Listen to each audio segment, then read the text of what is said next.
तो 10th chapter mechanical properties of fluid आपके NCERT का। 2 मिनट लिखना छोड़ के आप लोग सब लोग इधर ध्यान दीजिए।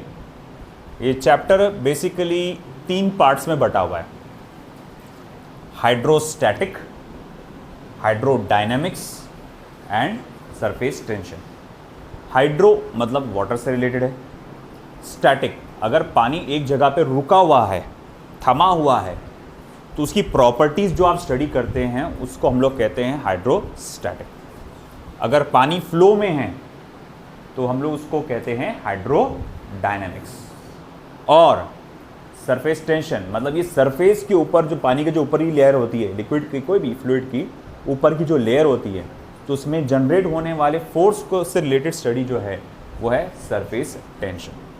अब इतना जानना इसलिए ज़रूरी है कि हमेशा मैंने आपसे कहा है कि जब भी आप कोई प्रॉब्लम सॉल्व करो उसको डिफरेंशिएट करो, ये प्रॉब्लम कौन से चैप्टर का है, कौन से टॉपिक का है, तो है ना। अब इतना बड़ा चैप्टर है, आप पहचानने मुश्किल हो जाएगा कि भैया ये प्रॉब्लम जो है किस पॉइंट से या किस टॉपिक से रिलेटेड है, तो उसको क्लासीफाई कैसे करेंगे। अगर वो वाटर उसमें मोशन में है, फ्लो में है, तो 100% वो कहाँ का है, हाइड्रोडायनेमिक्स का है।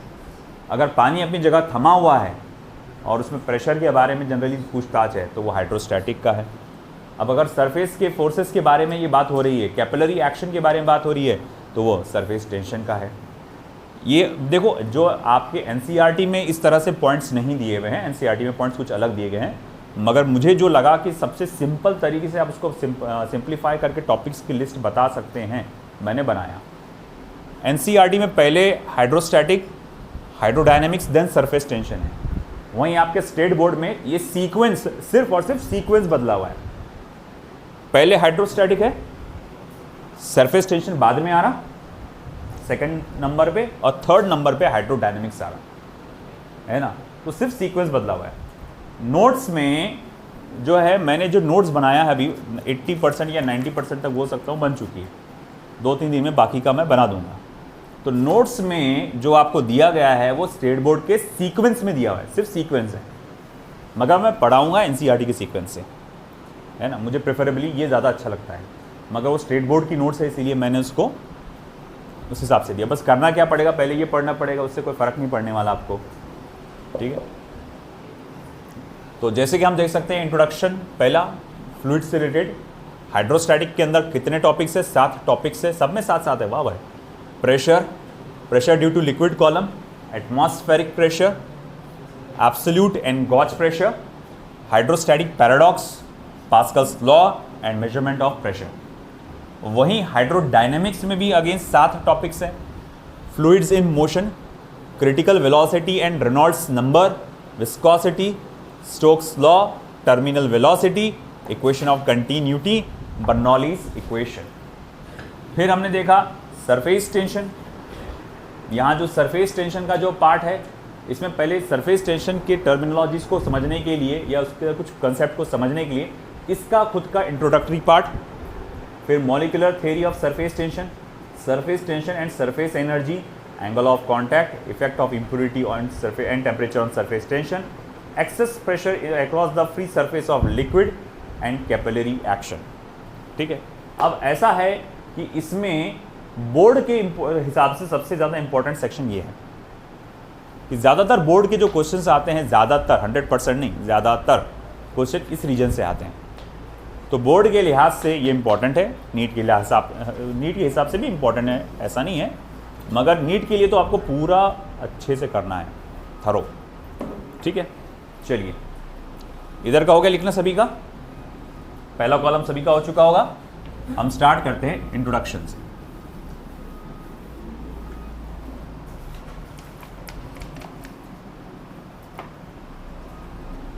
ठीक है, सबसे पहले मेरा सवाल आएगा कि व्हाट इज फ्लूइड। ये फ्लूइड क्या चीज होती है जो आप बोल रहे हैं fluid.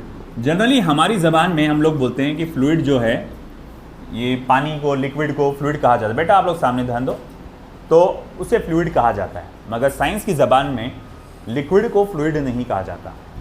So what is fluid? Anything which can flow, anything which can flow is called as fluid. वो कोई भी चीज जो बह सकती है, फ्लो हो सकती है, उसे कहा जाता है फ्लूइड। मतलब पानी तो है ही, लिक्विड तो है ही, मगर गैसेस को भी फ्लूइड माना जाता है ना। गैस एक किस्म का आप बोलेंगे फ्लूइड थोड़ी है वो, तो मगर गैस को भी फ्लूइड माने जाएगा। क्यों? क्योंकि gas has the ability to flow, उसके अंदर बहने की काबिलियत है ना।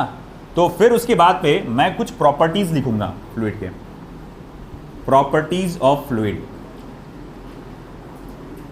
Number 1, it has ability to flow. उसमें एबिलिटी है फ्लो होने की, बहने की उसके अंदर एबिलिटी है। It do not oppose deformation, deformation को वो जरा सा भी अपोज नहीं करता। तीसरा, it can take the shape of any container, किसी भी कंटेनर का वो शेप ले सकता है ना। It can take the shape of any container, किसी भी कंटेनर का वो क्या कर सकता है, शेप ले सकता है। सेकंड वाला कॉलम हो चुका है हाइड्रोडायनेमिक्स का, ठीक है। मगर हम पढ़ेंगे आपका आइडियल फ्लूइड, आइडियल फ्लूइड। तो हमारा अगला एक टर्मिनोलॉजी आएगा, what is ideal fluid. Ideal fluid किसे कहा जाता है ना यार, ये क्वेश्चन मार्क करें। अ फ्लूइड विच इज इनकंप्रेसिबल, एक ऐसा फ्लूइड जो जरा सा भी कंप्रेस नहीं हो सकता, is called as an ideal fluid. हम कहते हैं उसे आइडियल फ्लूइड, जो ज़रा सा भी कंप्रेस नहीं होगा, वो कहलाएगा आपका आइडियल फ्लूइड, है ना। इसी की खासियत की वजह से तो हाइड्रोलिक मशीन से डिज़ाइन हुई है। आप बोलते हैं ना हाइड्रोलिक, वो वर्ड इसी से आया है, हाइड्रा वाटर, है ना। तो हाइड्रोलिक मशीन, इसकी खासियत ये है कि पानी को अगर मैं मीडियम बना दूं फोर्स अप्लाई करने का, तो मैं ये देखता हूँ कि भैया हम ये देखने को मिलता है कि आप ज़रे से फोर्स से एक बड़ी सी चीज़ को उठा सकते हैं। अब बोले ये कैसे पॉसिबल होगा? जैसे जैसे आप आगे देखेंगे, आप हाइड्रोलिक मशीन्स के बारे में पढ़ेंगे, तो आपको खुद समझ में आ जाएगा कि ये कैसे पॉसिबल हुआ, है ना। तो चलो ठीक है, अभी तो हम लोग ने आइडियल फ्लूइड के बारे में पढ़ा, व्हाट इज़ आइडियल फ्लूइड। फिर उसकी हम लोग देखेंगे कुछ प्रॉपर्टीज़ आइडियल फ्लूइड की। सबसे पहली प्रॉपर्टी, इट इज़ इनकंप्रेसिबल, वो कंप्रेस नहीं होगा, है ना, ये कंप्रेस नहीं होता। Just moment, Amjad, it is incompressible.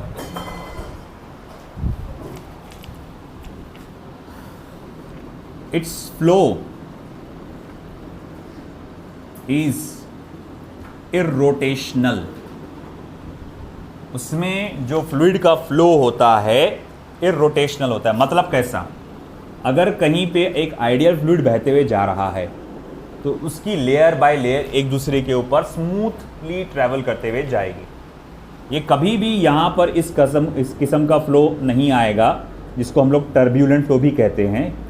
जैसे आपने देखा होगा पानी जब नदियों में बाढ़ आती है, रख दो ये भी दे दो, जब नदियों में बाढ़ आती है, मान लो कि आपको स्विमिंग पूल में तैरने की आदत है, आप बहुत माहिर तैराक है, बट कहाँ पर? स्विमिंग पूल में। आपको बड़ा जोश आया, आप गांव गए, वहाँ देखे एकदम नदी में बाढ़ आई है, बहुत सारा पानी है ना, और आपको बड़ा जोश आया कि भाई मैं भी यहाँ पर तैरूंगा, मैं तो इतना माहिर हूँ, मैं तो इतना बड़ा चैंपियन हूँ।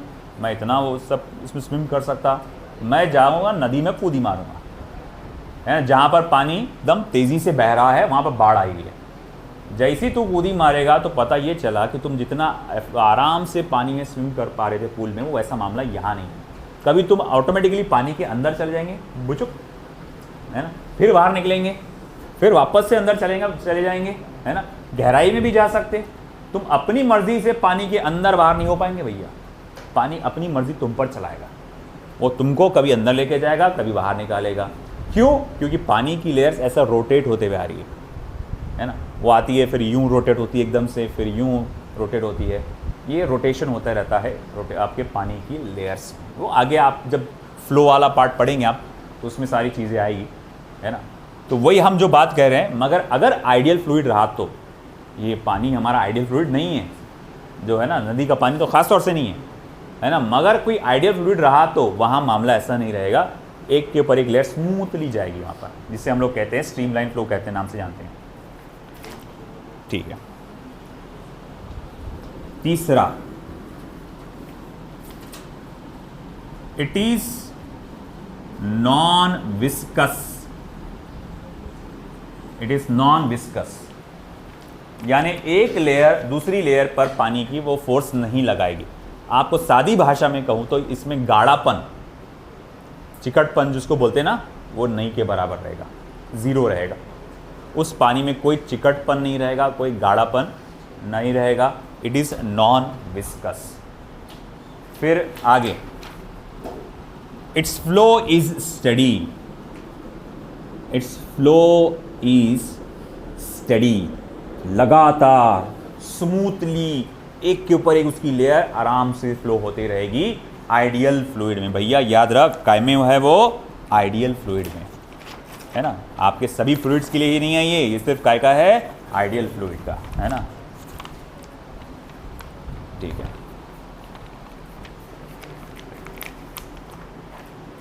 Next,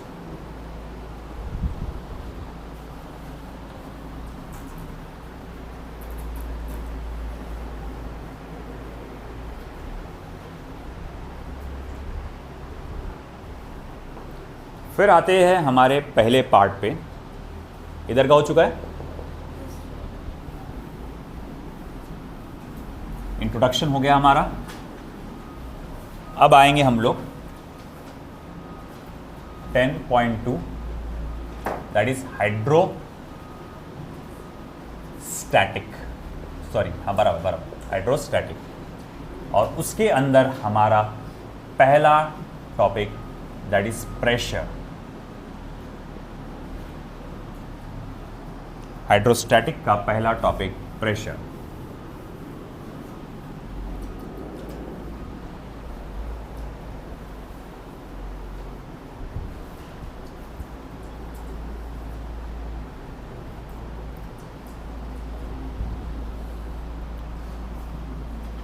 The normal force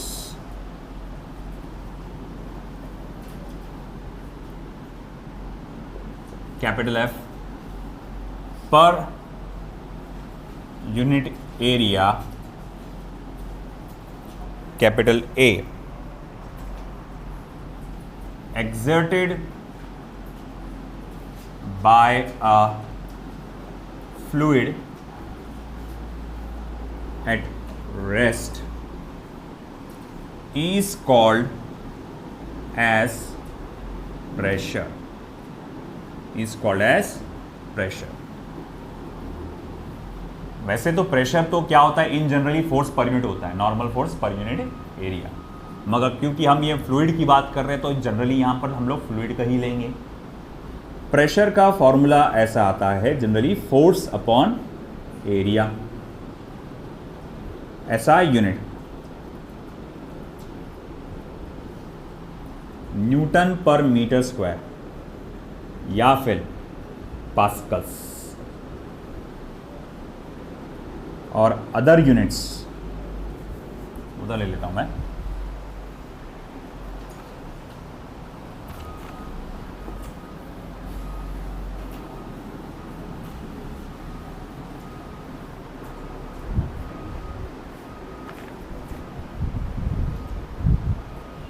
other units, जैसे कि हमारे पास एक आता है bar, 1 bar is equals to 10⁵ pascals. एक बार 10⁵ पास्कल्स के बराबर होता है।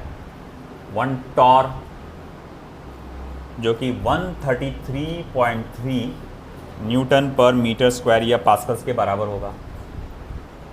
1 हेक्टा पास्कल, 1 हेक्टा पास्कल जो कि 100 पास्कल्स के बराबर होता है। These are some other units.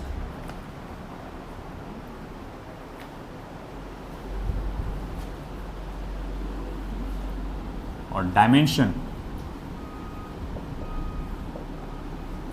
Easily आपने बता सकना चाहिए डायमेंशन क्या आएगा। फोर्स अपॉन एरिया है ना, फोर्स का डायमेंशन क्या है m1l1 t-2 और एरिया का डायमेंशन क्या है L2। तो प्रेशर का डायमेंशन क्या आएगा m1l-1 t-2। This will be the dimension of pressure m1l-1 t-2। आया समझ में? m1l-1 t-2।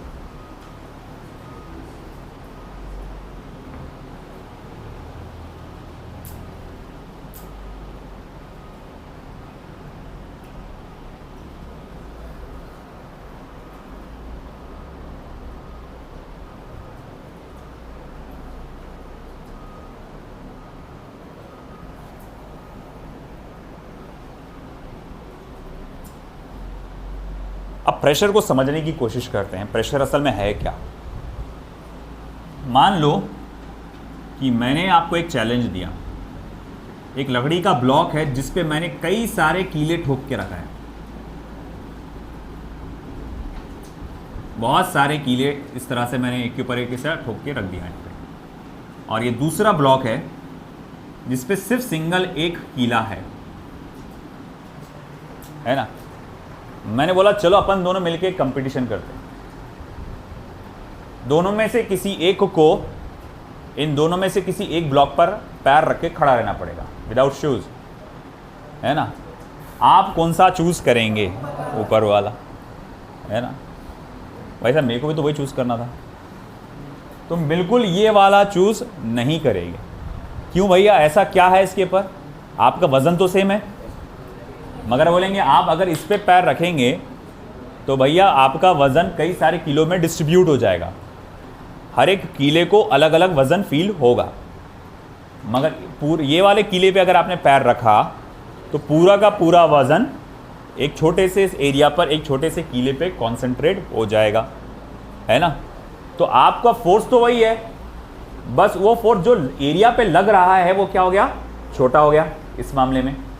और इस एरिया के छोटा होने के वजह से जो इफेक्ट नज़र आ रहा है उसी को तो हम लोग क्या कहते हैं? प्रेशर, है ना। कि भैया जितना एरिया छोटे से छोटा रहेगा प्रेशर उतना ज़्यादा रहेगा, है ना। जनरली जैसा आप इंजेक्शन लगाते हैं तो आपने इंजेक्शन को देखा होगा, उसको जो सामने का टिप होता है वो कुछ इस तरह से पॉइंटेड होता है ना, इस तरह से पॉइंटेड होता है एकदम, है ना। अगर आपने देखा होगा तो भैया ऐसा है कि इसी वजह से पॉइंटेड एंड होने के आराम से सिरिंज घुस जाती है बॉडी के अंदर। और अगर मान लो कि ये मामला ऐसा होता, बट्ठर होती थोड़ी सी, तो वो जाती नहीं थी, तो फिर डॉक्टर को, है ना, वो हार्ट का इंजेक्शन जो लगाना पड़ता हार्ट अटैक आते टाइम, मालूम है ना? नहीं मालूम? अगर किसी को हार्ट का आ रहा है अटैक तो एक यहाँ वो बराबर देखते हो गैप कहाँ है, तो और डॉक्टर बराबर ऐसा ज़ोर से एक बड़ी सुई रहती और यहाँ लगाता फिर वो हार्ट पे, है ना। तो इसीलिए हेल्दी रहो, नौबत मत आने दो इस सब चीज़ों की। तो खैर भाई आपने देखा कि प्रेशर कम हो गया, रेड्यूस हो गया, क्योंकि इसका एरिया क्या हो गया था? रेड्यूस हो गया था, है कि नहीं। एरिया बढ़ेगा तो प्रेशर भी क्या हो जाएगा? एरिया बढ़ेगा तो प्रेशर क्या हो जाएगा? कम हो जाएगा। चलो इसी पे बेस्ड कुछ प्रॉब्लम्स लेते हैं फ्रॉम एनसीईआरटी।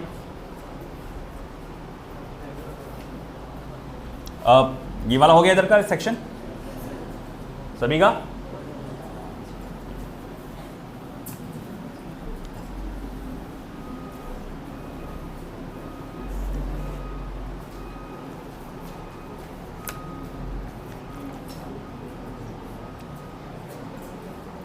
एग्जाम्पल, इधर ध्यान दे सब लोग।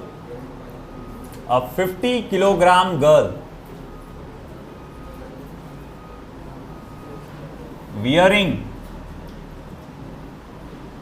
हाई, बोलो गर्ल्स क्या, अरे बाप रे,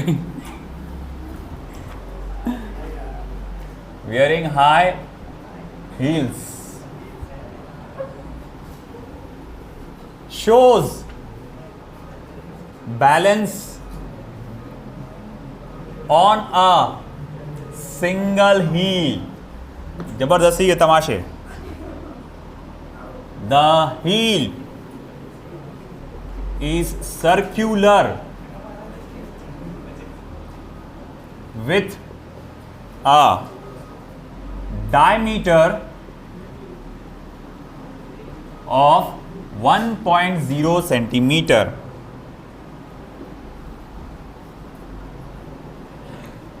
What is the pressure exerted by the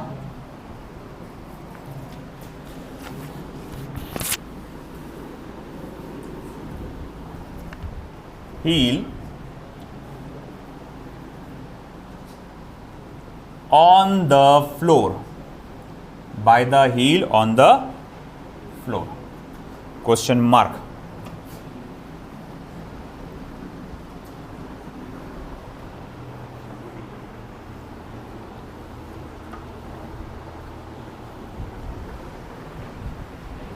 ठीक है, तो ये खवातीन हजरात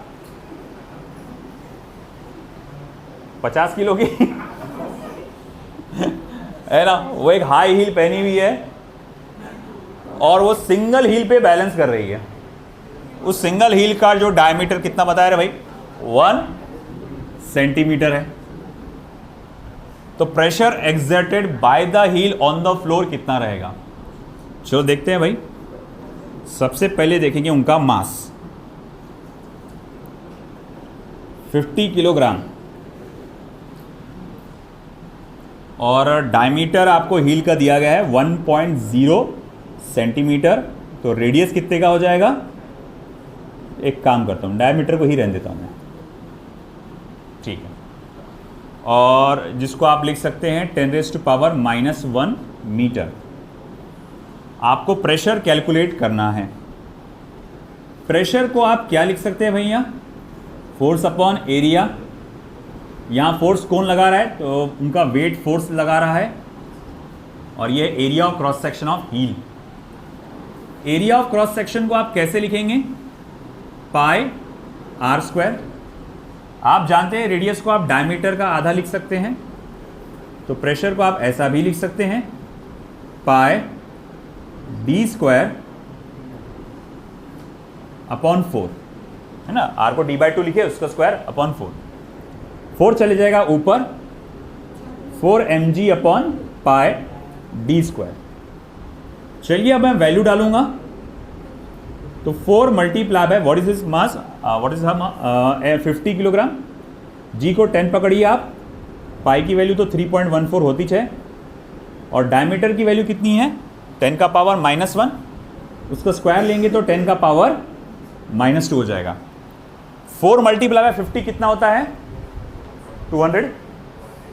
अब ये लिखो 200 जैसे कि वैसी। और मुझे एक बात बताओ, 1/पाई मैंने लास्ट टाइम बताया था कि वैल्यू याद रखो, 0.3187 है, ये है ना, 0.3187। तो 0.3187 1/पाई। देखो ये 10 पहले से था, ये 10 का पावर -2 ऊपर जाएगा तो +2 हो जाएगा। 10 मल्टीप्लाई बाय 10 का पावर +2 क्या हो जाएगा? 10 का पावर 3। अब चलो इनको मल्टीप्लाई करो, 200 मल्टीप्लाई बाय 0.3। आज भी तेरा सर दुख रहा तो मुंडी नीचे डाल के बेटा, बी अटेंटिव। 200 मल्टीप्लाई बाय 0.3, जल्दी बता, कर sir.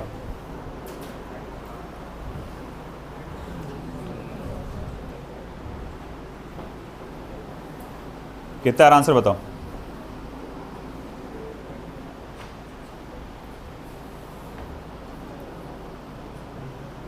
Thirty 31.87 multiply by 2।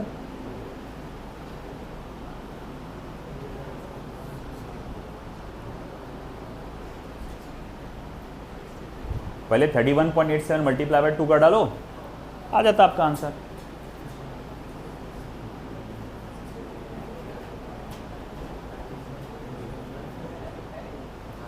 To 7 14 का 4 कैरी 1, 2 8 16 का 7 7 कैरी 1 3 6 6.374। तो 6.374 into 10⁻³ newton per metre square, this is the answer. This is the answer 6.374, ये है ना। चेक कर लो क्या हो गया हमदान, चेक कर ले ना, चेक कर ले। 3.14 को क्या कर, सॉरी 0.318 को 2 से 0.318 नहीं 31.87 को।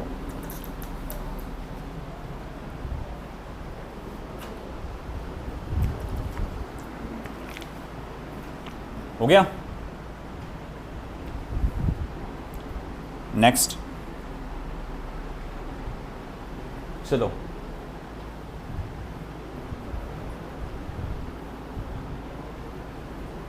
The two thigh bones. जू चालू हुआ क्या तुम्हारा, जूलॉजी क्या बोलते, femur. The two thigh bones, bracket में लिखेंगे femurs, each of cross sectional area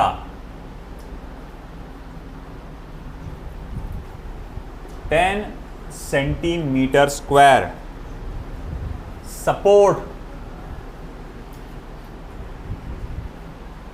the upper part, support the upper part of a human body, of a human body of mass 40 kilograms, average, sorry, estimate the average pressure sustained by the femurs। तो दोनों फीमर्स पे कितना average pressure आ रहा होगा पता लगाइए।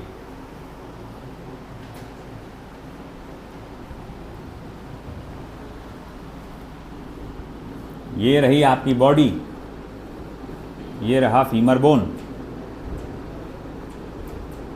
है ना। ये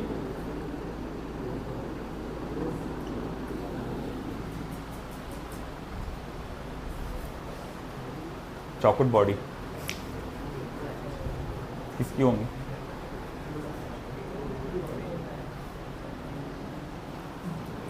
चलो। तो दो फीमर्स 40 किलो का वजन संभाल रहे हैं, है ना। तो भाई मैं बोलूँगा उस प्रेशर कितना आ रहा होगा, तो pressure is equals to 4/2 A।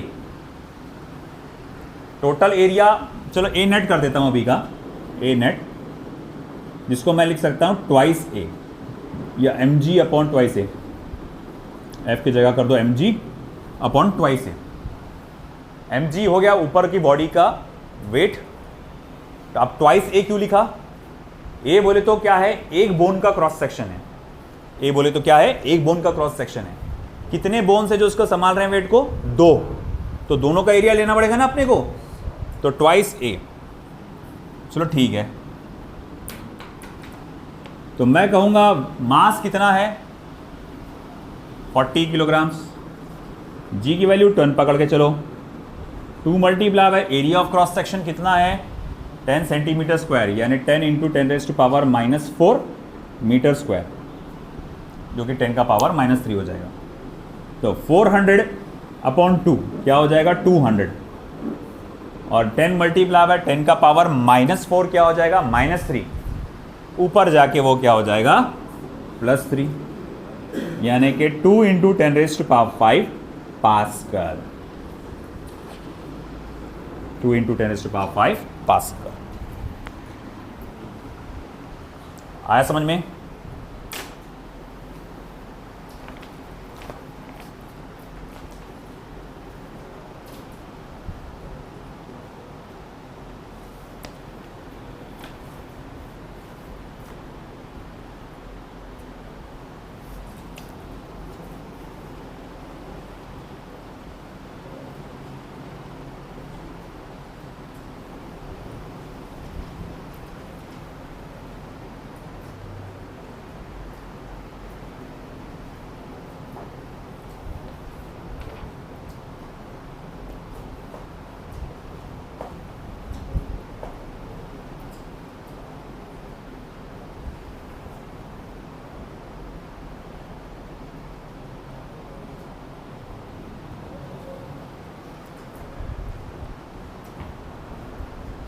तो आज मैं सिर्फ इतना ही लूँगा, है ना।